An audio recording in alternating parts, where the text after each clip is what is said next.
Hi, my name's Ember Lynn. They didn't just leave my name off the memorial program, they erased me from my own mother's legacy, then forged my signature to claim everything I created. My older sister stood at the podium, beaming, calling herself Mom's only true heir, while I sat in silence, listening to my eulogy spoken in her voice beneath her name. What they didn't know is I never stopped paying attention, and what I uncovered? It didn't explode, it rippled. Have you ever watched your own family cheer for the person who stole your life? Before we get into it, what's the deepest betrayal your family's ever made you live with?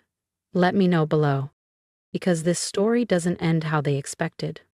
I parked 2 blocks from the Crystal View Memorial Hall, not because I had to, but because I needed time to breathe. The skies over Asheville, North Carolina were gray, heavy with late winter gloom. No cherry blossoms yet, no color, just quiet tension in the air. When I reached the glass entrance, I saw their names printed neatly on the welcome board. Dr. Celeste Lynn, Celebrating a Legacy, hosted by Callista Lynn and family. No mention of me. Inside, the warmth of the lighting clashed with the ice in people's eyes. One woman gave me a blank, polite smile, the kind you offer an old coworker whose name you never learned. Then, a young man with a guest list approached. "Need help finding your seat?" he asked. "I'm with the family," I said. He scanned the list, hesitated. "I'm sorry, you're not. Just point me to an open seat." He did. A side aisle, close enough to see everything, far enough to be invisible. A silver reserved sign was quietly removed beside me. Someone else sat down. I didn't need a name tag to know where I stood.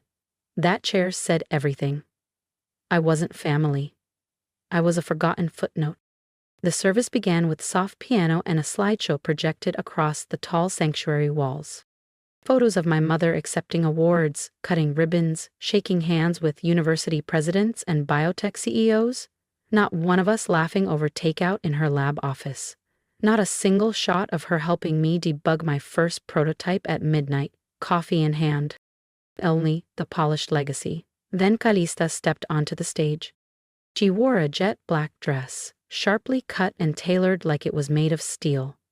Her voice didn't shake. My mother believed in progress, innovation, and purpose, and today, as the CEO of Lynn Tech, I promise her vision will thrive. Not once did she mention me. She thanked the board, our investors, the scientists who made Mom's dreams come true. She called Lynn Tech their joint triumph. The room applauded like they were watching a keynote. I stayed silent, hands laced tightly. An older gentleman from Mom's early clinical trial days glanced over. Recognition flickered. Then he looked away. After the final hymn, I moved quietly toward the side hallway. A few guests offered brief nods, courtesy, not connection. I found a quiet alcove and checked my phone. 5 emails. One stood out, forwarded to my old Lynn Tech address, still linked to my personal inbox. The subject line read, "Champagne tonight. She finally has it all. No more loose ends. Mom's gone and E's out. Clean slate. Pop the champagne." It was from Callista's executive aide, a girl I trained myself 3 years ago. I didn't flinch, just forwarded it to myself with the subject, "Keep." I didn't storm out, didn't scream. I just stood beside a 6-foot portrait of my mother, captioned with, "Success is built on sacrifice, loyalty is everything." None of it felt like her, just curated lines on rented canvas. A child ran past, chasing a balloon. The string broke. It floated upward, untethered, free. For a second, I envied it. Then I whispered to myself, they didn't just bury her today. They buried me, too. The inheritance meeting came 5 days later. Lynn Tech's Asheville campus. I arrived early, using the loading dock stairs instead of the glass elevator. The silence hit like concrete. Everyone had already chosen their side. And it wasn't mine. The conference room looked the same, high polish walnut, carafes of water, corporate perfection. A looped video of Mom's highlights played in the corner. I was guided to the farthest seat. No folder, no nameplate.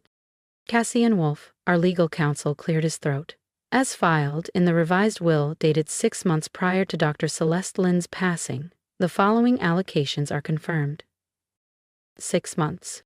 Ally primary assets, equity, and voting control of Lynn Tech shall transfer to Callista Lynn, along with all patents and branding rights. Callista leaned back, composed. She nodded like this was destiny fulfilled. Cassian continued. Aber Lynn shall receive a framed portrait of her mother, a handwritten letter, and a one-time honorarium of $50,000 0 cents. No gasps, no outrage, just polite nods. Some board members applauded. Callista stood and smiled at them, offering quiet thanks. Mom would have wanted this. Let's honor her legacy. With clarity, I didn't move. Not until the room cleared. Cassian lingered. Ember, he said softly, can we talk? He led me to a private office and pulled out a folder. I want you to see this, he said, sliding it across the table. I knew that document. I'd seen it before. My signature was at the bottom.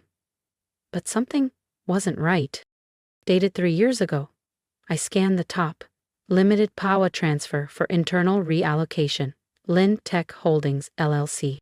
I remember this, I said quietly. Callista said it was just to handle some legal formalities during the Bloom Tech acquisition. Temporary. Cassian nodded, jaw clenched. It should have been. But the document wasn't time-limited, and last quarter it was amended. An addendum was added, making it permanent. Al and I looked up slowly. Who filed that? He hesitated. Filed through her team's legal channel. It's technically valid, but morally... His voice trailed off. So she didn't just take it. She used my trust, my hand, my signature. I leaned back in the chair. It felt like the air had been pulled from the room, like my lungs were trying to drink from an empty glass. Outside, sunlight had finally pierced the clouds, slicing golden angles across the floor. I stepped into the hallway, still clutching the document. On the receptionist's counter lay a silver frame. My mother, and me, on a wind-swept cliff, arms around each other. My smile was real in that photo, my eyes still open. I carried it to my car, laid it face down in the back seat.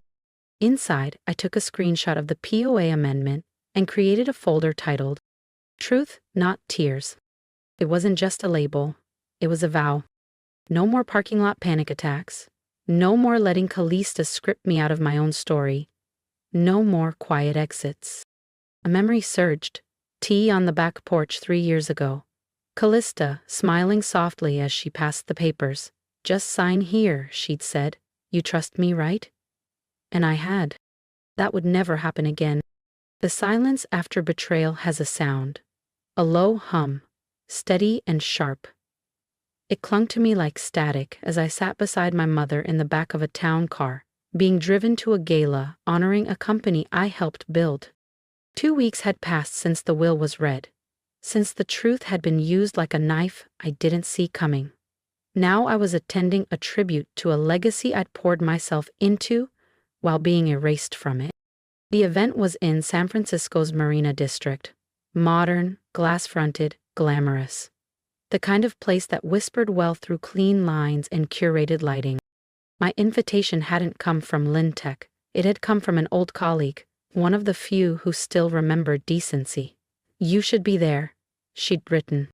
Inside, the lobby glittered with nostalgia.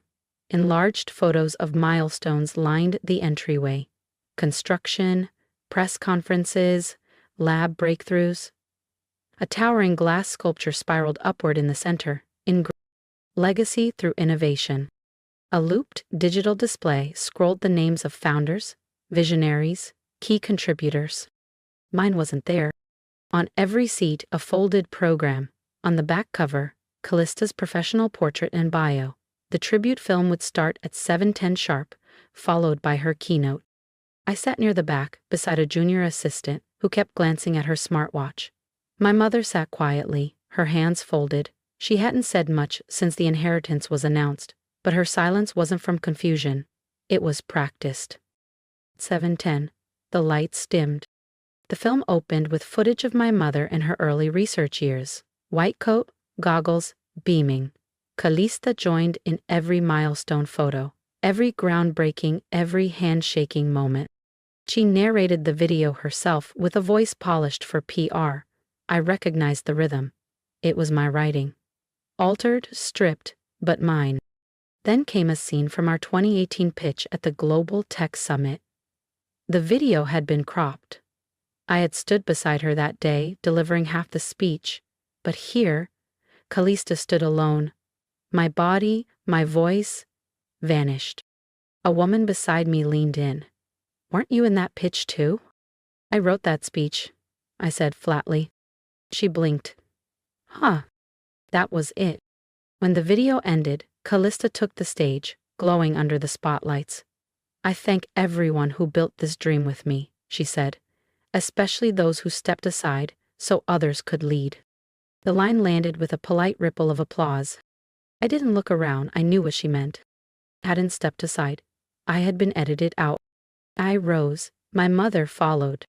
Outside, beneath a velvet sky and steel dust breeze, she lit a cigarette, something I hadn't seen her do in years. She took a drag, exhaled slowly, then said, "You know, maybe it's just how things are now," my mother said quietly. "You chose your path."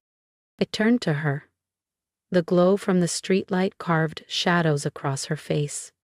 "I didn't walk away," I said. "I was pushed, quietly, and they applauded while it happened." She didn't argue, just took another drag and stared ahead like the skyline held an answer neither of us could say out loud. We stood there for a moment longer, then I stepped off the curb and called a rideshare. As the car pulled up, I glanced back at the building. Through the glass, I saw Calista posing with a plaque, "Built on honor, powered by truth." A line I had once written, now engraved beneath her name. I felt nothing. Not anger, not pain, just distance. After the gala, I vanished for a few days. No emails, no posts, no responding to people who used to fight for a seat beside me, now pretending I was never there. But silence never lasts. That Tuesday, a courier dropped a thick cream envelope at my doorstep, embossed in gold. It read, "You're invited to the Lintic Legacy Roundtable, celebrating vision, honoring unity. Signed by Bexley Torres, Chief Marketing Officer." I'd never met her, but I already knew who she served. The meeting was Thursday at 11 a.m., back at Lintec's original Asheville campus, the same building where I had pulled all-nighters building our first neural framework. I used to own that space. Now, I wasn't sure I'd even be offered coffee. I arrived early. Bexley greeted me with a photo-op smile. "Ember, so glad you could join us." She gestured to a long glass table with glossy folders and lemon water pitchers. "Your energy is vital to this conversation." 6 people were already seated, strangers, all younger. Then Calista walked in. White blazer, pearl earrings. She dressed in purity like it was armor. She smiled like I'd done her a favor by showing up.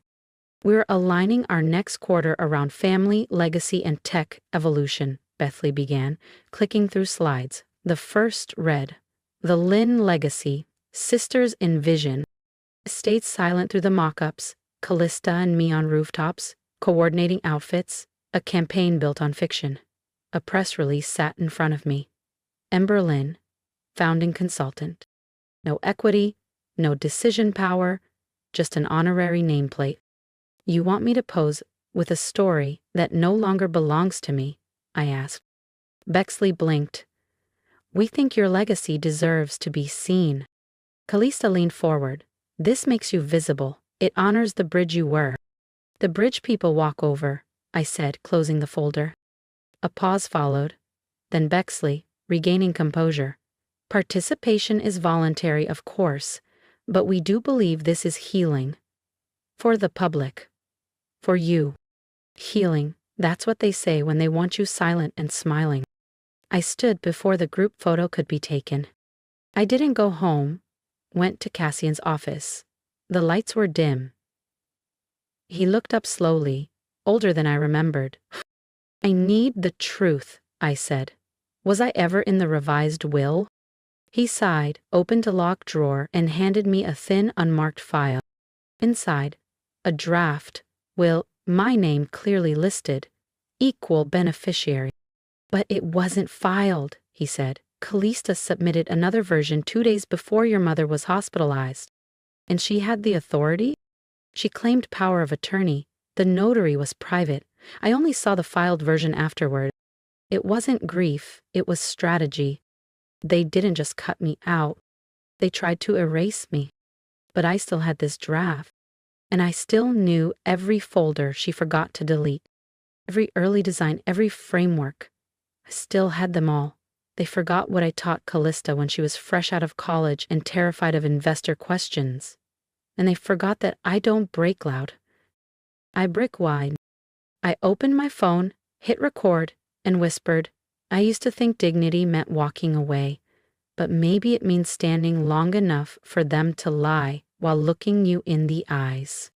Then I saved the file, named it, Not a Ghost. The cottage was silent. Even the wind outside seemed to hesitate, like it didn't want to interrupt whatever was unraveling inside me. I hadn't really slept, just drifted in and out of old meetings, arguments, moments of clarity I hadn't seen clearly at the time. So when my phone buzzed at 3:47 a.m., I was already half awake. No subject, no sender, just an attachment titled mom_final_draft_V3 Suspicion was my first instinct. A scam? A setup? But I opened it anyway. The file loaded slowly, casting a faint blue light over my blanket. It wasn't a prank. It had been scanned hastily, tilted, imperfect. My mother's handwriting filled the margins in blue ink. One line near the bottom was circled. Ember will carry this forward the right way. I stopped breathing for a moment. The document clearly divided Lintech's shares between me and Callista. It referenced the charitable trust I'd encouraged her to create, dated exactly 30 days before her hospitalization. She'd changed her will? She hadn't forgotten me. Someone else had made sure her wishes never saw daylight. I didn't cry. I just sat with the glow of the screen pulsing on my skin like it was alive. By 6:00 a.m., I was out of bed, digging through old storage bins in the hallway closet. Some still smelled faintly of stale printer paper and hotel coffee, remnants of pitch nights and beta builds. In a folder labeled Founding Docs Internal Use, I found another will draft, older but similar. Her signature. My name. A mirrored clause. Not court-proof, but a thread. And I was ready to pull it. By 7:30, I was at the kitchen table in an oversized sweater, mismatched socks, staring at the note I'd written before bed. This isn't revenge, this is realignment. I picked up my phone and dialed a number I hadn't touched in years. Marcellus James, Lintech's former logistics director, before Callista reshuffled the leadership.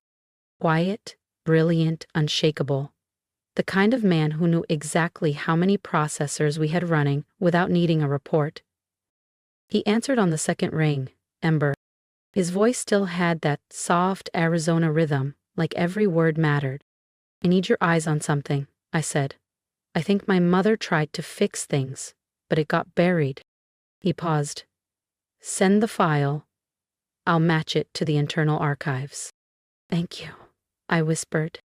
He never stopped seeing what was happening, he said, but I wasn't in a position to stop it. No one was, I replied, but maybe now we are. I forwarded the PDF. No message, just like I received it. Then I opened my notes app and typed 2 words, next move. The silence stretched through the afternoon. I tried replying to the anonymous sender. Who are you? It bounced back. So instead of chasing ghosts, I grounded myself the only way I knew. Memory. One kept resurfacing.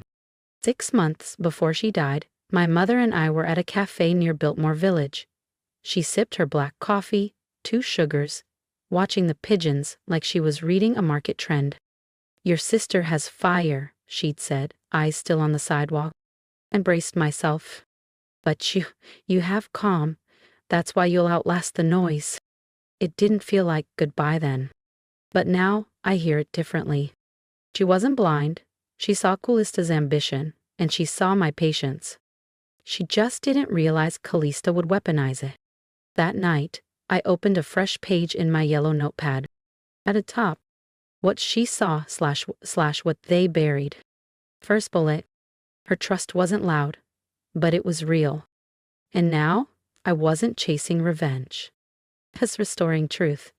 If no one else had the courage to pull the curtain back, I would. Because they didn't just bury the will. They buried the version of me that still had a voice. Not anymore. The air inside the old Lintech Records facility smelled of damp concrete and fading toner. My boots echoed softly as I followed Marcellus through a narrow aisle lined with rusting shelves, past boxes no one had touched in years. He hadn't said much since picking me up that morning, only that this place was off the grid, a forgotten storage unit once used before the company's rebrand, locked behind a keypad only he still remembered. He stopped at a dented cabinet. This one. We pried it open together.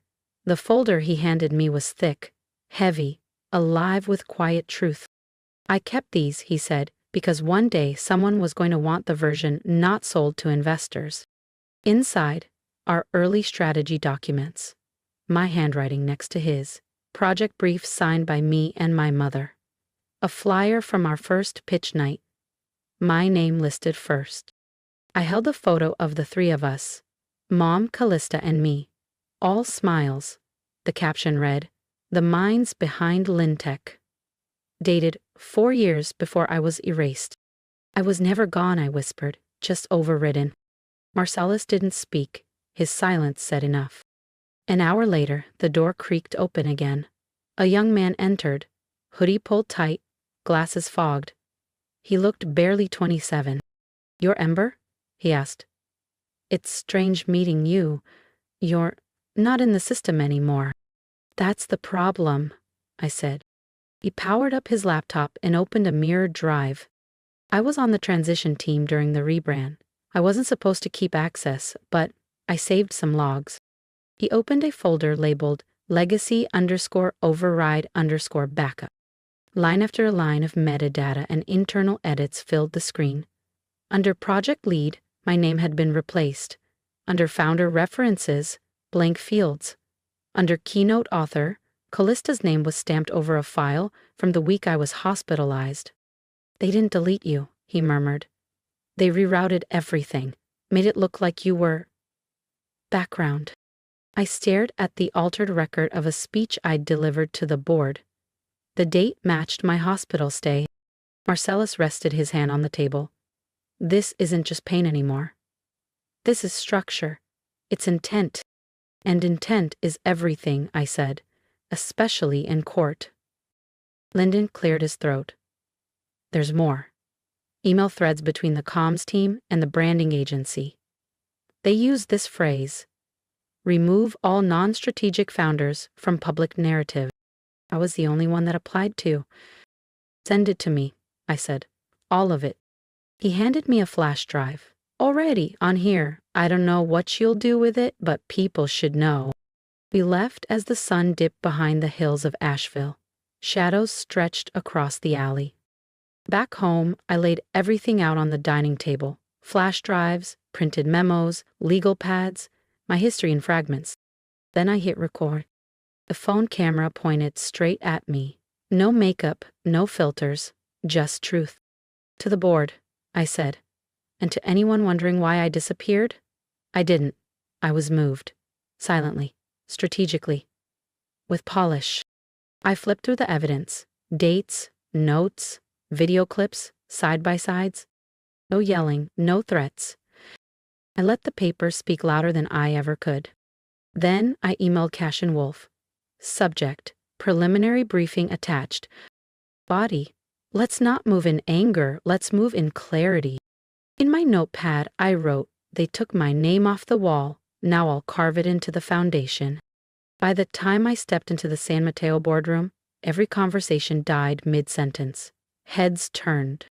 I didn't need to raise my voice. My presence did all the cutting. I hadn't stepped into that room in over 4 years.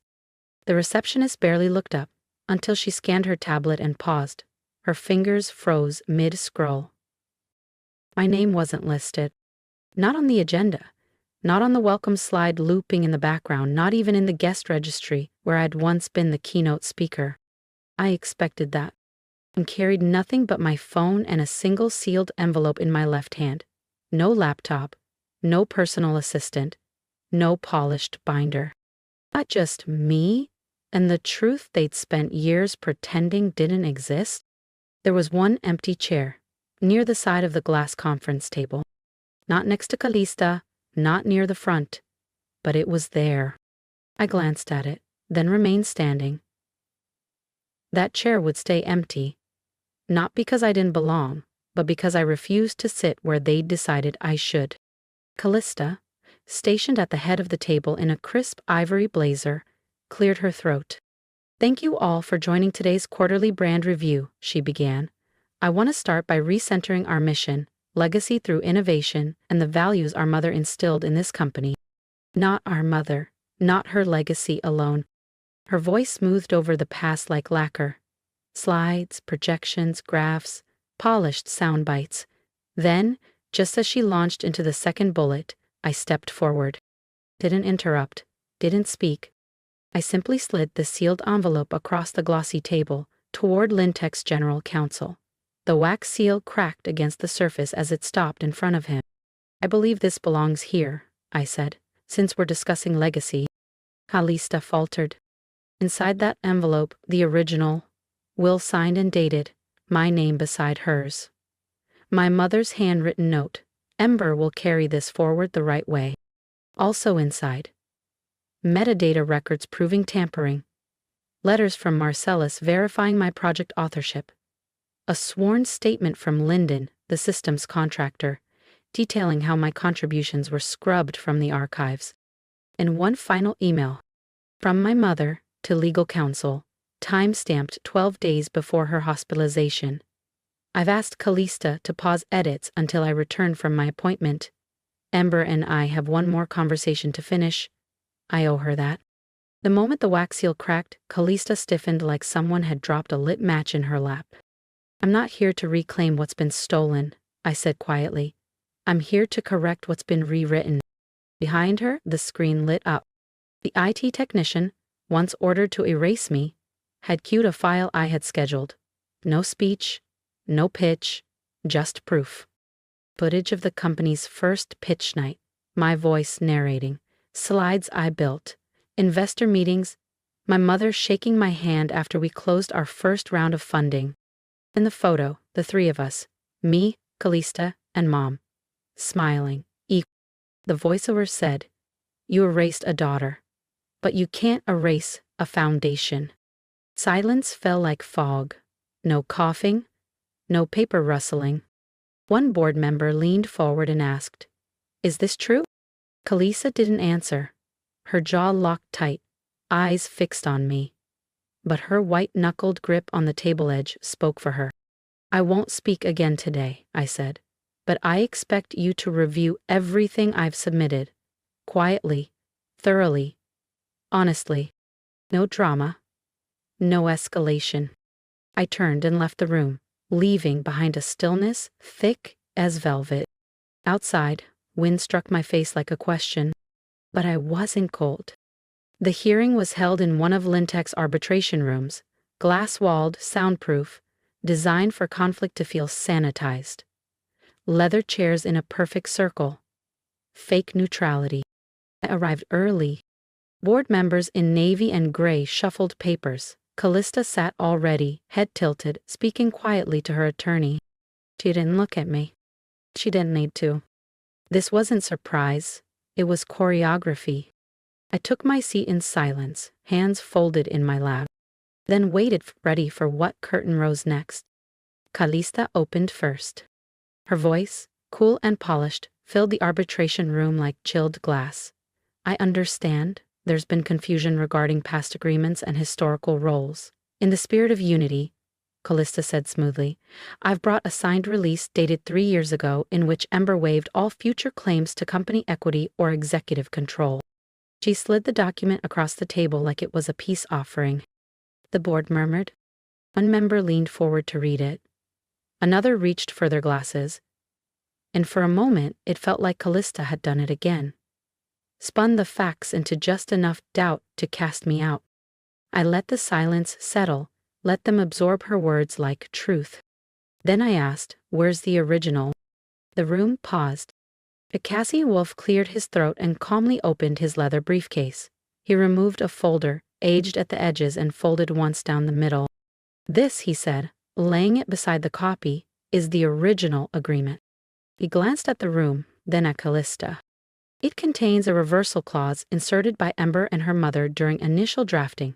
If tampering of any foundational company asset is proven at any time, he paused, the agreement becomes void, immediate, irrevocable. The room shifted. Chairs creaked as postures stiffened.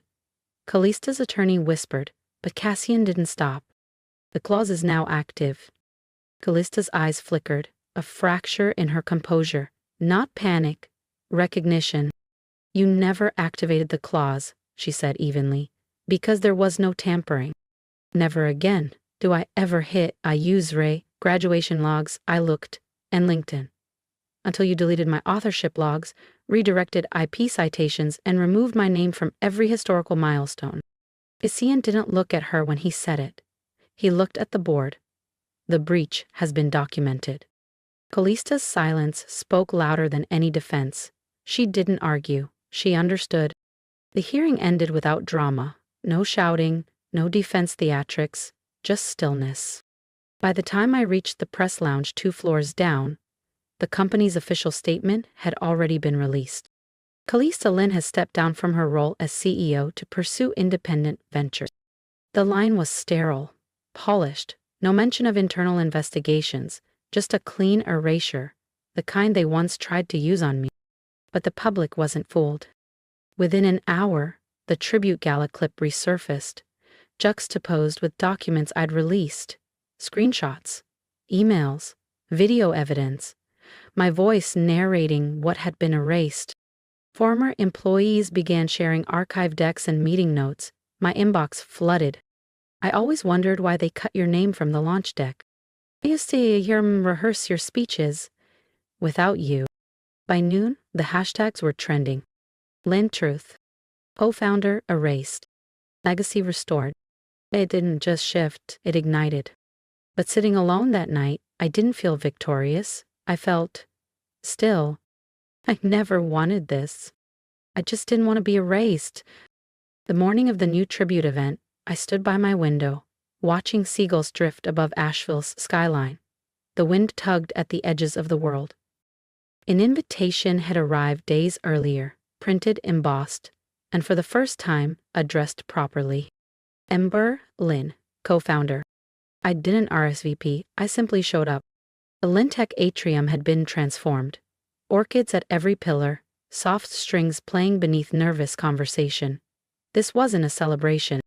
It was a rebranding. People nodded politely, some with guilt, others with relief. No one said what they should have years ago. A young woman with a headset led me to my seat. It wasn't on stage. It wasn't next to the board. It was 2 rows back.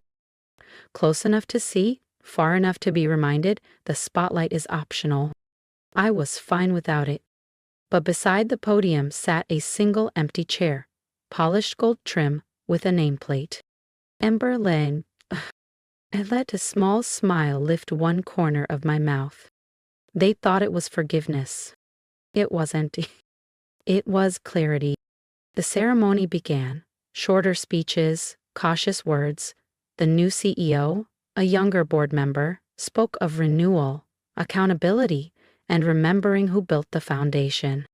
Then, a young intern took the stage, nervous, holding a folded paper. She couldn't have been older than 22. Her voice trembled. Before I joined Lintech, I studied the early pitch decks, the ones with handwritten margins, the one signed not scanned, and I kept seeing the same name, E. Lynn. I didn't know her then. I do now. I'm here because a woman named Ember Lynn drafted a blueprint that people like me now get to build on. I felt my mother's hand brush mine. She leaned in and whispered, "You were never invisible. They just chose not to look." And I exhaled. After the applause, I didn't stand for a photo. I didn't wave or linger. I simply rose, met the eyes that finally saw me, and nodded once. That evening, I hosted a quiet dinner. Just a few people. Lyndon Marcellus, my first product mentor. We didn't talk about courtrooms or press releases. Just stories, laughter, fragments no one else had held on to. At one point, Marcellus handed me a small, weathered notebook. "Your mother kept this," he said. Called it her drawer journal. Said it was for things that mattered but didn't need to be filed. On the first page, in her slanted all-caps handwriting, "You were always the root. You never needed to bloom for them to feel your presence." That night, alone again, I stood by the glass doors, looking toward the darkening water. The wind had stilled. Some chairs aren't meant to be filled, some are meant to remind. Some stories end not with applause, but with truth reclaimed. If you've ever been pushed aside, rewritten, or told you were too quiet to count, then you understand why I chose truth over revenge. I didn't ask for applause, I asked to exist. So if this story moved you, let me know in the comments. Tell me your story. Remind someone they matter, and if you're still in the shadows, remember this. Dignity isn't silence. It's knowing when to speak and when to stand. Hit subscribe, not just to support me, but to amplify every voice they tried to erase. Your seat at this table, it's already waiting.